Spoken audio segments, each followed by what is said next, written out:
Welcome back to the channel. We are still working on the E36 and Keelan has been busy yet again. He's all the underside of the car painted. It looks very well, which I'll show you next. It's all painted underneath, so we're working now on getting the bushings, the old bushings out of the subframe, out of the arms, all the bushings that need to be replaced in the back. We're working on getting them out today and getting all the arms prepped and getting them painted, and once they're painted then we'll be going back in with the new strong flex bushings and starting to build up the rear of the car. We still have to sort out all the wiring inside. The wiring is just, it's all the standard wiring, so we need to go through that and go out what we don't need, just the bare minimum to get this car up and running. So that is the plan for this episode. Also, I might have something else in the pipeline I might let you in on. So maybe this episode, maybe next episode, but stay tuned. I have something else coming up in the pipeline and we're going to work on this. And maybe we might get Abbie out for another bit of practice as well. As it says, it has been a while, and she is currently waiting to get a kit for her car before we go into paint. So a lot of people may be wondering what colour she's going to paint it, but we need to get the kit first, and also we need to get her donor car with her 2.5 engine as well. So there's a lot of things going on in the background there to get Abbie's car, actually make a start on Abbie's car. So paint, as much as she'd love to get it painted straight away, she can't. We have to do the work on it first, and all of them takes time and it takes money as well. So we can't just be going totally crazy. So that's the plan for Abbie's car. As I said, I have something in the pipeline as well, and I will just show you, as you can see behind me there, I'll just show you a little montage of what Keelan has done with the underside of his car and of course the engine bay, and then we'll let you in on the work that we're doing on his subframe as well.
So, as we said in our previous video, big thanks to James who supplied us with the E30 Flywheel. I suppose when you heard me talking about it, you heard me saying what's he talking about, but now you can see the actual difference in the M52 Flywheel and the E30 Flywheel.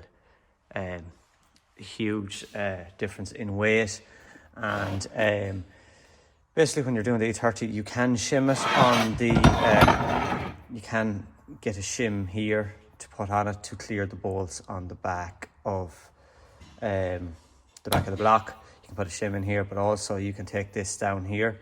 So we have a local guy and he is going to take this down. He'll probably take just this area here. He's going to take it down about maybe 4, 5, 6 mil. It doesn't, the last time I got mine done he took way more than that off it. I was very worried. But this guy has been machining for years and years and years, and he knows exactly what he's doing.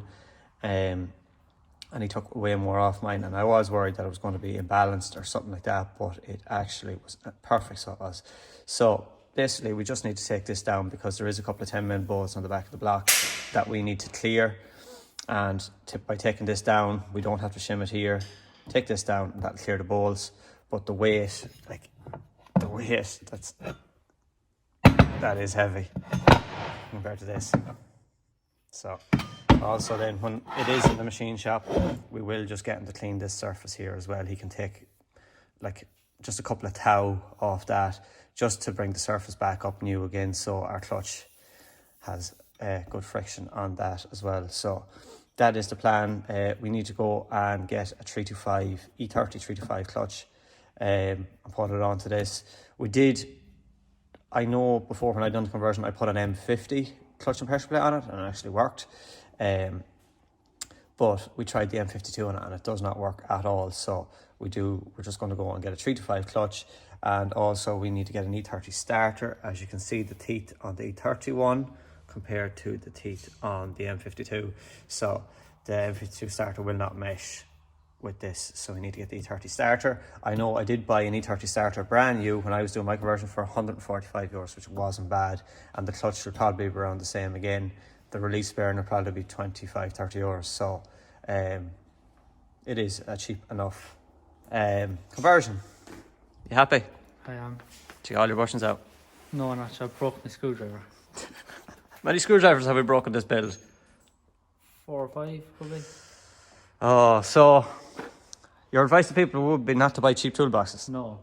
No, they look great, they look fancy, but they don't work. Yeah, if I buy them cheap, for sure, the tools last absolutely no end. If anybody wants to maybe sponsor some Phillips screwdrivers or flat screwdrivers, do comment below, because we're in bad need now at the minute. Good ones as well. Good ones.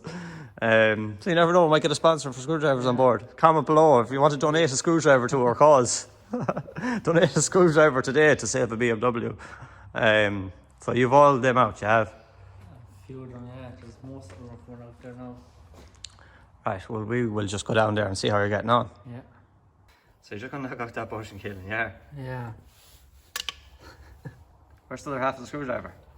Just down there. Right. Lovely. Yeah, sure. Try top it anyways. Give it a couple of... That's it.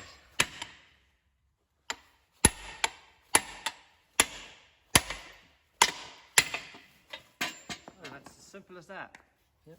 So the burning out with the bushings does a really good job, and then Keane invested in some new hacksaw blades, and it's just a quick nick with the hacksaw blade, just quick nick, and it comes straight out. So you just have one more to do in the subframe, don't you? Yeah, like the rest of them done and tidied them up with a wire brush.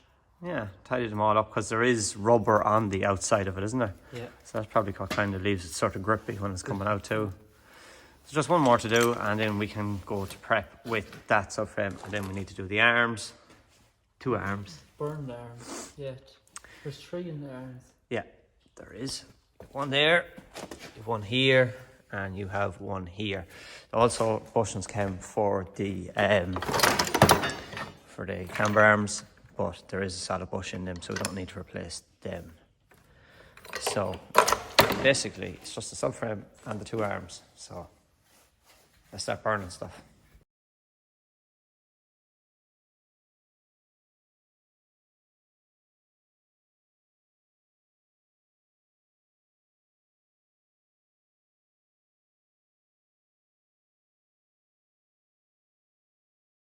So we're working on the hub now. We just took out all the brake shoes. We won't be needing any parking brake. We'll have the hydraulic brake doing all the work with the disc and caliper. We are considering taking these off. So anybody that is drifting, do you leave the dust shield on or do you take the dust shield off? We don't know. Do we take it off? Do we not? If you can comment below and let us know. I don't really see much use for it in drifting, but if anybody has any, what do you do? Do you take this off or do you leave it on? So if you can let us know in the comments what to do with this dust shield. We are at the point now where we can take it off. We're just going to get Keelan's going to burn these out now and prep it for paint, but do let us know in the comments what should we do with the dust shield.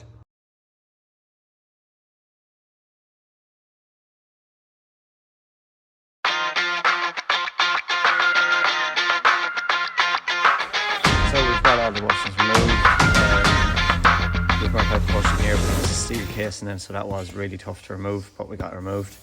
So now it is the painful part of prepping for paint.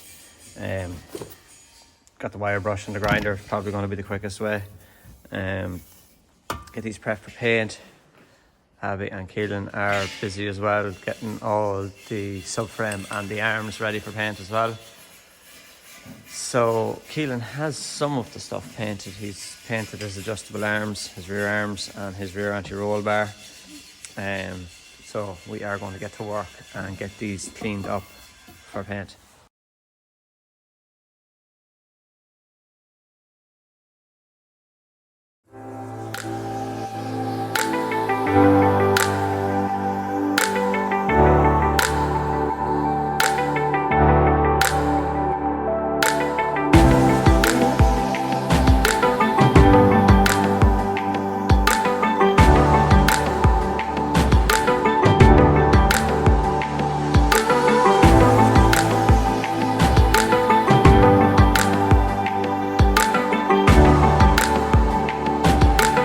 Right, so we have one of our arms ready, and that is your special oven for heat before paint, isn't it?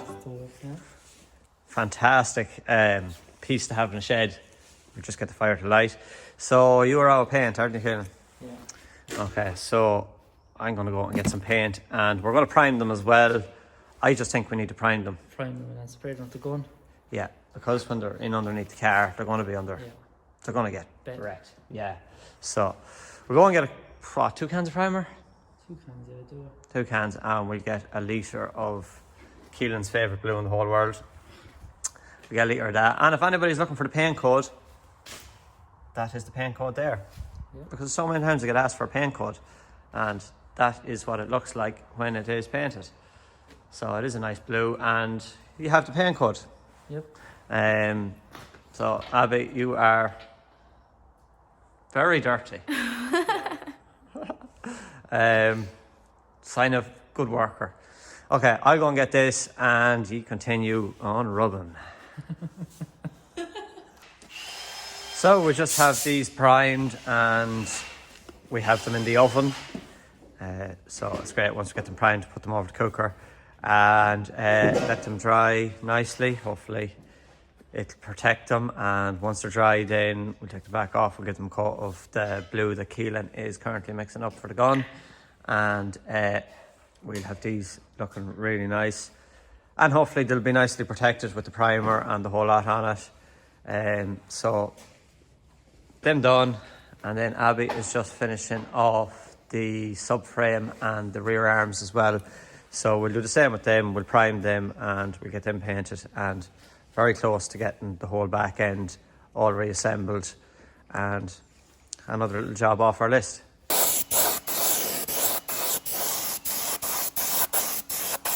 So with all our wire brushing and everything, big thanks to Keith Healy. It's good to have good friends, because he always rings me and I always ring him. I might need something, he might need something. So thanks to Keith, he rang me last night, he needed something, and we done a little bit of a part exchange, and I've got this little mini sandblaster, so it will make it a lot easier, hopefully, to clean these up. And big thanks to Martin Lennon at Eamon Lennon Limited. They do headstones and stuff like that, and they had sand in stock, so big thanks to Martin. He sorted me out with a bag of sand to go into this. So I suppose we'll try it out and let you all know how this little machine works.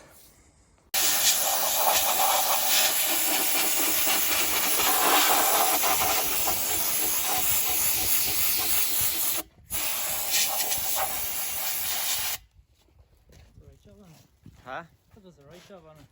It's good now. It'll be slow, like, but Yeah, as you can see there, we tried it. It has took the paint off it. The rust is kind of heavy on it, so we can't expect it to bring it back to new. But it's a bit heavy rust there. Try it. I suppose for bang for a buck, like, it's a handy little tool, Yeah. like. Not too bad. Does the job, sure. But it does put sand everywhere, hence why Yeah. Keelan has the And shield it's on it. sore as well. And it's sore. So yeah, it is. It's quite a good job, and currently have it in the bucket of a digger to try and catch some of the sand so we don't wreck the place. We're going to leave Keelan at that, myself and Abbie. Just look at Abbie's face, how black it is, look. So we're just doing the straps for the petrol tank, get them all cleaned up as well. But yeah, we just you can't watch Keelan at all. We don't have a sandblasting booth or anything, so it's pretty country, but we just can't watch him because we're getting pelted in the face with sand. Yeah, it does seem to be doing a pretty good job. slow, but obviously it's not going to bring it back to like new because it is over 20 years old, like. So we're going to leave him at that, and we're going to tidy up these, and we're going to get these painted as well, get the tank all cleaned up as well, so when everything goes back up it's going to look as good as new. So our arms are painted that lovely blue, and they're in the oven, and our straps for our tank as well, they'll be going blue. We decided to put them blue, so when the tank is all nice black and clean, the blue straps will be nice across it. We think anyway. What do you think? You want to comment below and let us know what you think of the colour for the back of it. And our front anti-roll bar is blue as well, so we're sort of bringing a bit of the blue into the front, a bit of blue and black between the front and the back. Right, Keelan, what is the outcome? It doesn't notorious job, man. You're happy with it? Yeah. So basically it's taken off all the heavy rust. Heavy rusty you can't really get, but tight areas as well. Tight areas. Here, like, that's hard to get with a wire brush. So basically that's the best we can get, so we can do a bit of priming on that now. Yeah. Okay. So it's looking like we will get all this painted today. Well.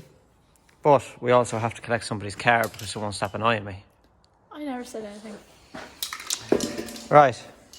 You're going to do them now, Keelan, yeah? I'm sure I saw the diff as well, so we can try that. The diff, exactly. That would be a very good test for the diff. So the blaster is doing a very good job tidying everything up.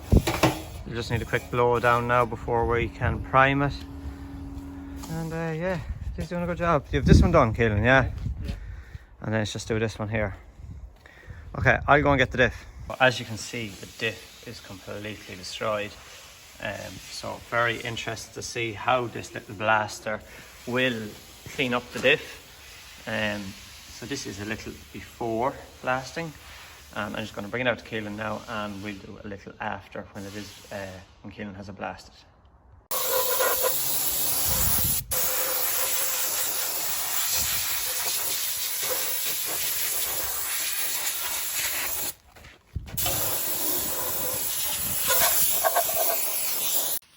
Subframe is primed and drying, and both the arms are primed and they are drying, cooking in the oven. The straps for the fuel tank are painted, the arms as you've seen, that roll bar, so they're all painted, all the nice blue, and we're just waiting for the primer to dry on these and the subframe as well. So that was a lot of work. Keelan was trying to blast the diff, but the dirt is just way too heavy on it, isn't it? Yeah. Okay, so you're going to revert to power washing now, yeah? Turbo power washer. Turbo power washer? Yeah. Can we put the turbo on that, no? So the blaster is doing actually quite a good job on the diff, but some of the dirt is just way too heavy and too caked on it. So we need to go and we need to give it a good power washing first and try and get all the dirt and grime off it, and then I think the blaster will finish it off. The blaster should finish it off like that when it is done. So yeah, let's go and get the power washer.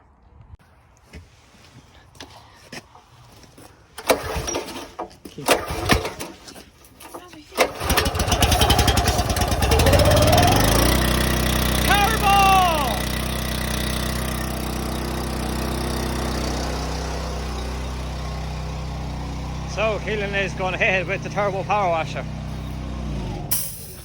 and it died out.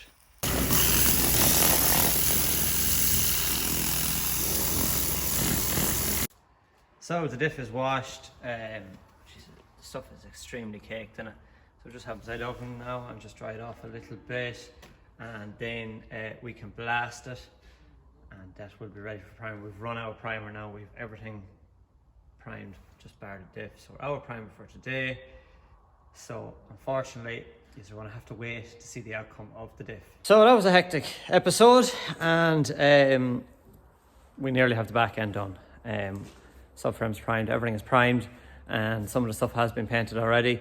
Unfortunately, we ran out of primer today, and it is a Saturday, and it's getting late now, and we can't get primer. So in the next episode, we will be finishing off painting all the arms and the diff, and then we'll be able to start fitting all the strong flex poly bushings, And yeah, the back will be finally coming back together again. Also got some fittings for the brake lines today to run our new brake lines to the back, and it's coming along. It is coming along. Now the question is, do you think we're going over the top, or do you think we're doing it right? Please let us know in the comments. I think myself that we're doing it right. Sort of build once and build right. I've had it happen to me before, where you build a car and then you go, oh, well, I might do this and then I might do that. But basically my advice to Keelan is, like, when you're doing it, do everything right now. And you're not coming back in a couple of months' time when you're after spending so long on the car going, oh, I might do this now or I might do that now. But that's my opinion. Let us know your opinion. Are we doing it right or are we doing it wrong?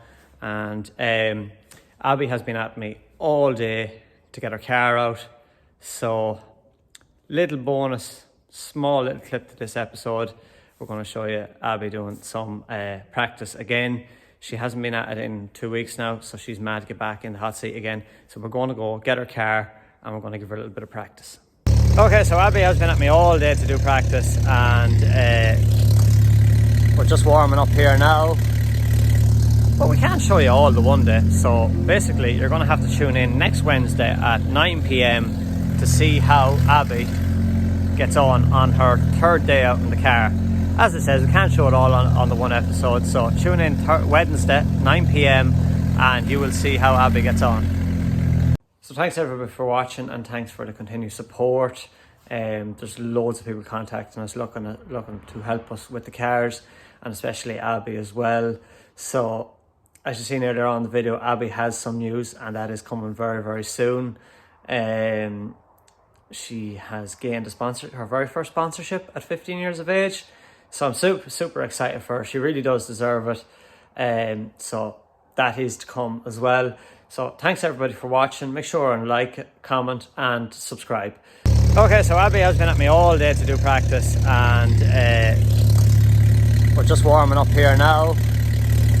But we can't show you all the one day, so basically you're going to have to tune in next Wednesday at 9 p.m. to see how Abbie gets on her third day out in the car. As it says, we can't show it all on the one episode, so tune in Wednesday 9 p.m. and you will see how Abbie gets on.